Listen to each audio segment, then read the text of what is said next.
Ce samedi 25 avril 2026, l'aube s'est levée dans le fracas au Mali.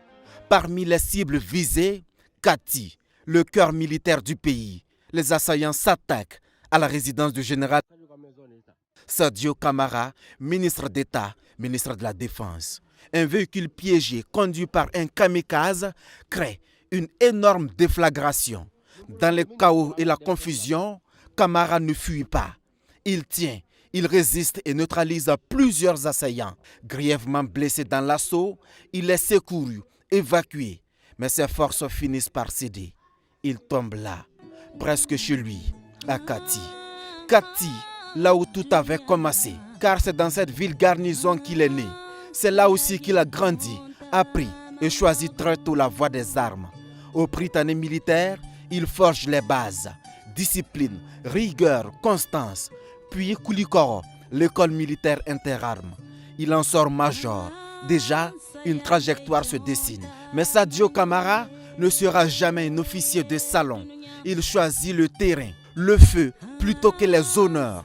Dans le nord en crise, au cœur des opérations les plus sensibles, il apprend la guerre dans sa réalité la plus brutale. Il dirige des opérations d'envergure, reprend des localités sous pression. Sa signature, aller au contact, tenir la ligne. Puis vient le temps de transmettre. Le retour à Kati, encore, toujours à la tête de Prytanée. Il forme. En parallèle, il se renforce ailleurs, aux États-Unis, où il obtient un diplôme d'état-major en gestion de crise. À Moscou, où il se spécialise en renseignement et contre-espionnage. Puis en Chine, où il se forme à la protection de hautes personnalités. 3 étapes, 3 écoles, une même ligne, comprendre les menaces, anticiper et agir.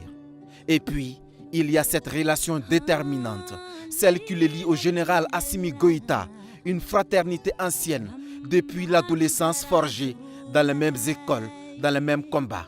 Ensemble, ils portent une même vision, celle d'un Mali souverain. En août 2020, il est au cœur du basculement contre le pouvoir civil.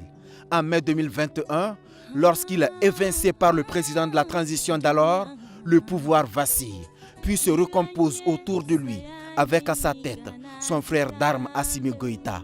À cet instant, il devient plus qu'un ministre, il devient templier. À la tête de la défense, il ne fait pas dans la continuité. Il tranche, il bouscule. Le Mali change de cap. Nouvelles alliances, nouveaux équipements, nouvelles postures. Drones, aéronefs, blindés.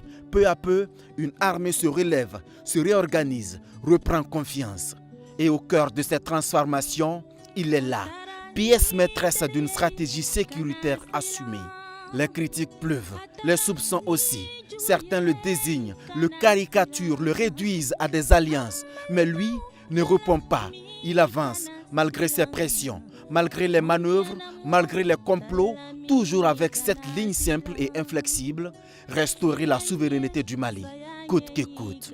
Et c'est au sommet de cette responsabilité qu'il tombe, en compagnie d'une de ses épouses, de 2 enfants et plusieurs autres victimes à Kati.